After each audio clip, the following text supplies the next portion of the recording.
Hey, April. Yeah, Simon. What did the magician say to the avocado? I don't know, Simon. What did the magician say to the avocado?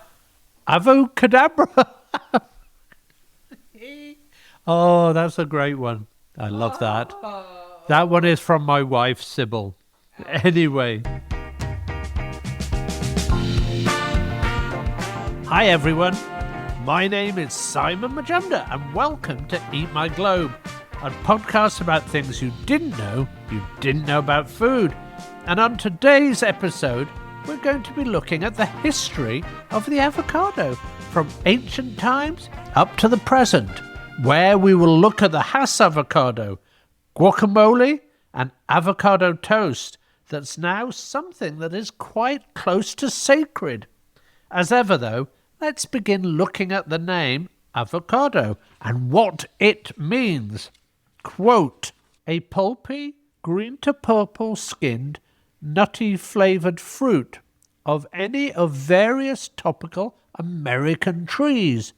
Genus Persea, especially P. americana, of the laurel family. End quote. Whereas Encyclopedia Britannica says, quote, avocado fruits have greenish or yellowish flesh with a buttery consistency and a rich, nutty flavour. End quote. It should be noted here, though, that avocados, as said above, is a fruit and a berry. Its name, avocado, comes from the Spanish word aguacate. Spanish conquistador and historian Pedro de Chiesa de Leon first used the word in his writings in 1550. He wrote about aguacate plants in Peru, Panama, Ecuador, and Colombia. Francis Cervantes Salazar, another Spanish historian, first wrote in 1554 that aguacate grew in Mexico. According to an article in the South African Avocado Growers Association yearbook in 1589, an English person called Hawkes first referred to the avocado in a published writing referring it to alvacata, which is derived from the Spanish word aguacate. So, we've got avocados deriving from the Spanish word aguacate. How did the Spanish get that word? It goes back to the Aztec times, from the 14th to the 15th century. The Aztecs spoke the Nahuatl language, and they called avocado Hahuacatl, which meant testicle. Apparently, the Aztecs thought that the avocado shape reminded them of this body part. Another theory is the Aztecs came up with the avocado's Nahuatl name, supposedly due to its aphrodisiacal qualities. In Northern America and Britain, it was known as the alligator pear. It is believed that in 1696, Baronet Sir Hans Sloane first wrote the name of this fruit in an English publication, quote, the avocado or alligator pear tree, end quote. Fun fact, Sloane was an Irish physicist whose collection of, quote, books, manuscripts and curiosities form the basis of the British Museum, end quote. Back to our story. It was originally called alligator pear because it was shaped like a pear and had a bumpy greenish skin like an alligator. There you go. It wasn't until 1915 that the California avocado farmers decided to switch to the other name Sloane had used for the fruit, the avocado. The name alligator pear was apparently bad for business. In 1927, the farmers even pled, quote, that the avocado, an exalted member of the laurel family, should be called an alligator pear is beyond all understanding. The avocado, as a matter of fact, bears no resemblance to an alligator or a pair of alligators or whatever the alligator mistakes for a pair." End quote. But that is why we now call it avocado. Good riddance to the alligator pair. And we raise an avocado toast. This is one from my wife as well. To the avocado. Now let's go into its history. Avocados have been around for at least 400,000 years, according to the members of the article called The Avocado, Rosaea americana lauracea. Crop in Mesoamerica, 10,000 years of history, which was published in the Harvard Papers in Botany. It is believed that the ancestor of the avocado originated in present-day Africa, when Africa was part of the ancient supercontinent called Gondwana. According to Encyclopedia Britannica, Gondwana included modern-day Africa, South America, the Arabian Peninsula, the now island nation of Madagascar, India, Australia, and Antarctica. Huge place. Anyway, huge animals such as large mammoths and giant ground sloths would eat the avocado's ancestor and then poop them out, thus moving the seeds from one place to another. These fruits ended up in an ancient landmass called Laurasia, which includes present-day North America, Europe, and Asia. The avocado's ancestor would eventually be brought to what was Mesoamerica, where around 16,000 to 8,000 BCE it would evolve to the avocado. But back to these large animals. BBC's Guy Kelly says that the animals, quote, would chomp them down at will, but all those creatures went extinct around 13,000 years ago, leaving nothing large enough to do the same job today. End quote. This would lead to what Guy Kelly calls an evolutionary anachronism, meaning that we don't know how they survived without these large creatures moving them around.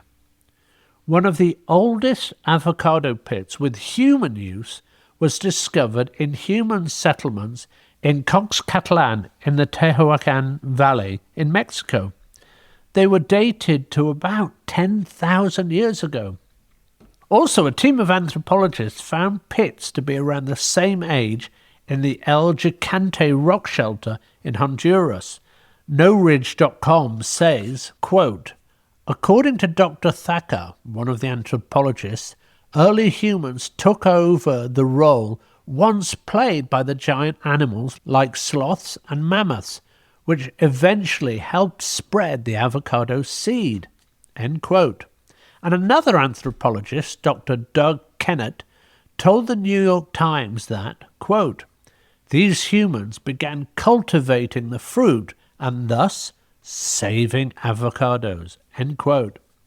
No Ridge further says, quote, by around 7,500 years ago, indigenous farmers had already made significant improvements to the avocado, and by 2,000 years ago, fully domesticated varieties were being grown. End quote. The Mesoamerican people of ancient Honduras, Costa Rica, Nicaragua, El Salvador, Guatemala, Belize, and Central and South America, which included Olmec, Mayan, and then later the Aztec people, used avocados, not just in the kitchen. They used avocados for trade, as well as for medicinal, cultural, and sacred use. During the Mayan times, as authors Jennifer Matthews and Scott Feddick put it, quote, avocados were portrayed on Maya kings' tombs, served as the municipal symbol of ancient Mesoamerican cities, as a month in the Maya calendar, and the Aztecs touted the plant's curative and aphrodisiac properties. End quote. Once the conquistadors arrived in the Americas, they were soon to see the amazing qualities of the avocado. One cartographer, Martin Fernandez de Enciso, wrote about them in his notes. He described them as, quote, looking like an orange, and when it is ready for eating, it turns yellowish. That which it contains is like butter and is of marvellous flavour, so good and pleasing to the palate that it is a marvellous thing. End quote. I think I feel that way about avocados. Later, in 1672, author W. Hughes wrote about the avocado in his work, The American Physician. He says, quote, the fruit is of the fashion of a fig, but very smooth on the outside, and as big in bulk as a slipper pear, of a brown colour, having a stone in the middle as big as an apricot, but round, hard, and smooth. The outer paring or rind is, as it were, a kind of shell, almost like an acorn shell, but not altogether so tough. Yet the middle substance, I mean between the stone and the paring or outer crusty rind, is very soft and tender, almost as soft as the pulp of a pippin, not over-roasted. End quote. The U.S. consul in Campeche, Mexico, Henry Perrine, is credited with bringing the avocados to Florida in 1833, and the Nicaraguans are credited with bringing them to California in 1856. However, by the 1920s, avocados were still considered a luxury item, and in fact, it was described by an advertisement as being, quote, the aristocrat of salad fruit, end quote. Eating avocado was a case of the Hass avocados and the Hass avocado knots. Bad joke, good segue. Writer Emmeline Rood says of the exclusive nature of avocados changed in the 1920s, when a gentleman named Rudolph began to plant an avocado seed in his back garden. This gentleman, Rudolph Gustav Hass, was a former postal worker in California. He was a budding farmer. He brought a few seedlings from A.R. Rideout of Whittier, California, and in 1926 he began to grow them in his property in La Habra Heights. It is believed that these seeds may have come from Guatemala. Hass planted the seeds in apple boxes filled with sawdust before transplanting them to soil. Hass tried to graft them, but the trees rejected the Fuerte avocado variety, so he just left them unattended. Later, his children noticed that these unattended trees bore fruit with a bumpy purplish skin, which were different from the smooth green skin of the Fuerte. Apparently, his children also liked the taste of the fruit with the bumpy skin. These trees had a different taste to the then commercially available avocados, produced more fruits, and had fruits that were sturdier when shipped. In 1935, Hass patented his eponymous avocados. Hass went into partnership with a grower called H. Brocker of Whittier, California, who planted and promoted this new variety. Rudolf Hass' patent unfortunately only lasted 17 years due to how patent laws worked at that time, and his family were unable to renew the patent because there were no new improvements to the Hass avocado variety. When Rudolf died in 1952, he only made around $4,000 from the Hass avocado over the life of the patent. Despite Rudolf Hass not making a lot of money from his avocado, the Hass variety of their avocado was soon the most popular in the country and the world. According to Elliot Carter of Atlas Obscura, quote, amazingly, every single Hass can trace its roots to a mother tree that was born in Southern California during the Great Depression. End quote.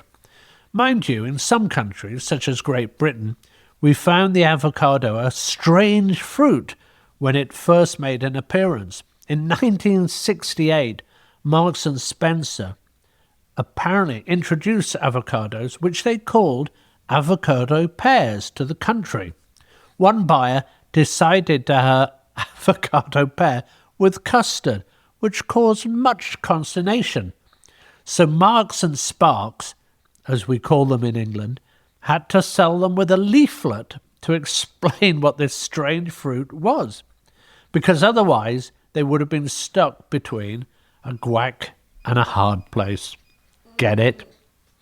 According to the Agricultural Resource Center, California produces the majority of avocados in the US, and Florida comes in a distant second. Back in 2021, the US grew 149,600 tons of avocados that was worth $341.9 million. These numbers might seem like a fair amount of avocados, and it is, but other countries produce significant amounts. To put it plainly, the US does not come in the top 10 of avocado producers, although the US is not necessarily at the bottom of the pit. In 2024, Mexico was the leader in the world, producing over 2.7 billion tons. Colombia was number 2, producing 1.27 billion tons. The US during the same year, she produced 178,780 tons of avocados, a lot less. Let's have a look at 3 of the ingredients and the dishes that really began to make avocados what they are today. Let's first look at avocado oil. Back when the Spanish colonizers arrived in the Americas, they had already seen indigenous peoples using avocado oil.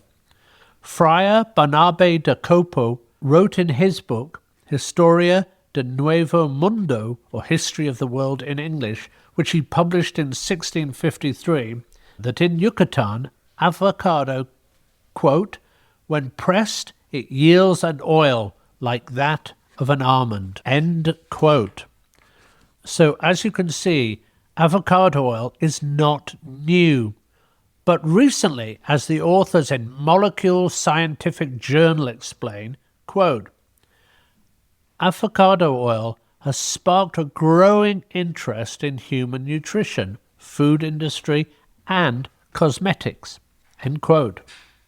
And as the Cleveland Clinic says, that not only is avocado oil good for cooking because of its high smoke point so food won't burn quickly, but it also has good fats, antioxidants, vitamin E, and more that help lower cholesterol and blood pressure.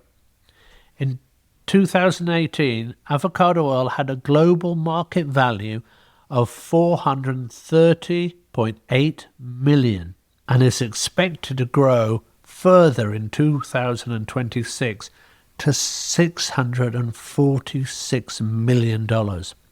I know that Sybil and I will certainly be adding to that by a bottle or 2. Now, let's talk about avocado toast. A Sydney, Australia-based restaurateur called Bill Granger, who's a nice man, has been christened as the godfather of avocado toast. His restaurants were a terrific place to have breakfast in, trust me. He opened his first place, Bill's, in the Darlinghurst area of Sydney in 1993, when he was just 24 years old. I went to see this very Australian style of breakfast. It was about 2007. My breakfast at Bill's quacked my world. Joking aside, Granger's menu offerings did include avocado on toast. Granger once described his avocado on toast to the Australian Financial Review. Quote, "Just crush it on the sourdough toast yourself and always serve with citrus, lemon or lime, and good sea salt and coriander for freshness." End quote. He also said about his avocado on toast, quote, "I wanted to make it beautiful as a dish, rather than just putting ingredients together. Visuals are so important. We definitely eat with our eyes." End quote. To be fair, although he was called the godfather of avocado toast, Bill Granger always denied this status. Indeed, on April the 12th, 1960, the New York Times wrote, quote, "For avocado lovers, avocado pear enthusiasts who cannot seem to have enough of this fruit at lunch and dinner might try it at breakfast time too. Peel the avocado, then slice it on hot buttered toast and sprinkle liberally with salt." End quote. Oh, I want to try that now. And Bon Appetit magazine unearthed a newspaper article from a small town in the San Gabriel Valley in Southern California from December the 10th, 1920, that predated Granger's avocado toast. In the 1920 article, writer Martin Fessler shared his recipe for a dish he called avocado on toast. Fessler instructs, quote, "Remove the skin and mash with a fork. Spread thickly on a small square of hot toast. Add a little salt and pepper. This is one of the nicest ways of serving avocado." End quote. And it is most likely that people have been eating avocado on toast well before 1920. So while Granger may not have invented avocado toast, writer Nikita Evanoff says, quote, that Granger is owed credit for its popularity. End quote. To finish, why don't we look at the Mexican dish guacamole?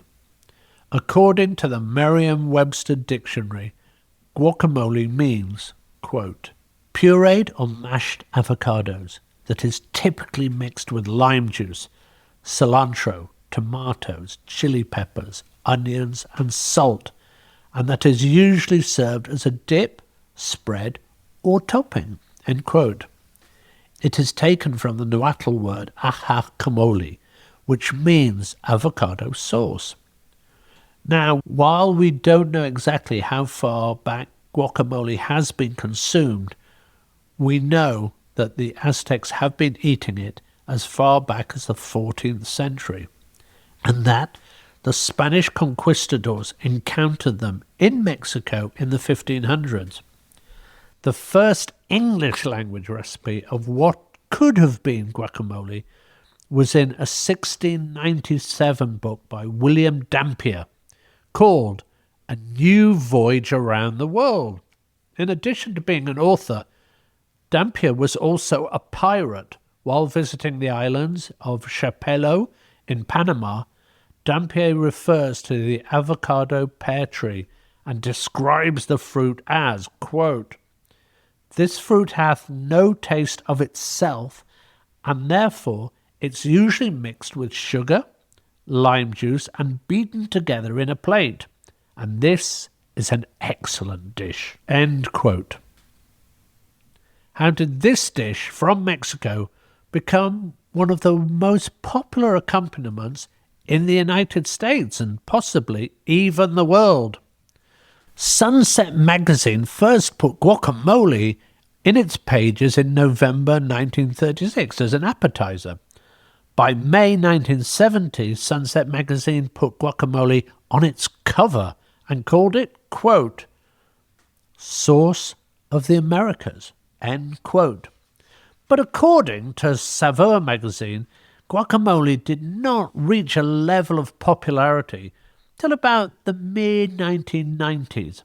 Writer Emily Saladino, argues that the North American Free Trade Agreement, or NAFTA, between the US, Canada, and Mexico allowed for avocados to be shipped anytime from Mexico to the US. The availability of avocados then made guacamole very popular. It also helped that guacamole became the official Super Bowl food after the signing of NAFTA. By 2003, Super Bowl partygoers would consume a lot of guacamole by mashing nearly 40 million pounds of avocado. This is part of a concerted effort from trade groups to make sure that people ate avocados on Super Bowl Sunday, as this time period was around the same time as the start of the avocado harvesting season in California. In the 2001-2002 National Football League season alone, California avocado growers sold 400 million pounds of the fruit, resulting in a $358 million in sales. Wow. But because the California harvesting does not really get into the full swing until after the Super Bowl Sunday, by 2008, most of those avocados came from Mexico. Despite all the guacamole consumption on Super Bowl Sunday, avocado trade groups are now setting their sights on growing avocado consumption during the college football playoff season. And these days, guacamole has its own national day. In case you're curious, September the 16th is National Guacamole Day, which should not be confused with July 31st, which is National Avocado Day. So there you know. In 2023, the worldwide production of avocado reached 10.47 million metric tons. Mexico produced the most at 2.9 million metric tons. Anyway, while Mexico produced the most, the USA consumed the most at 3 billion pounds. Wow. Okay, enough. As Statista describes this avocado consumption, quote, "It is no secret that avocado has become a global sensation in recent years," end quote. And that is why it's no wonder that avocado is also known as green gold, which is probably the best way to end this episode. Instead, I shall go and use a Hass avocado to produce a Bill Granger or a Martin Fessler avocado toast. And even though I don't watch the Super Bowl, maybe I can switch it on when the commercials are on. See you next week, folks. Make sure to check out the website associated with this podcast at www.eatmyglobe.com, where we'll be posting the transcripts from each episode, along with all the references and resources we used putting the episodes together, in case you want to delve deeper into each subject. There is also a contact button, so please do let us know if there are any subjects that you would like us to cover.